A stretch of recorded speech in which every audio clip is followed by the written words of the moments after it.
Hey guys, Cam here from Pocket-lint, and this is the second generation Razer Phone. If it looks familiar, there's a good reason for that. It's kept a lot of the same design that made the first quite unique, meaning you still have those fairly large grills covering the stereo speakers on the front, above and below the display.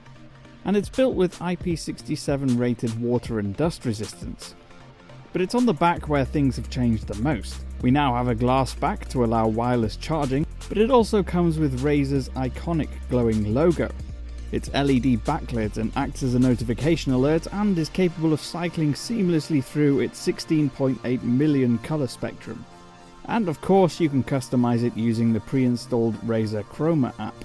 Another software feature allows you to fine-tune game performance to ensure the smoothest possible frame rates on the 16:9 5.7-inch 120Hz Quad HD display. Add that to the 645 nit brightness, 8 millisecond response time and 10-bit colour, and you have one of the most incredible sounding displays on a smartphone.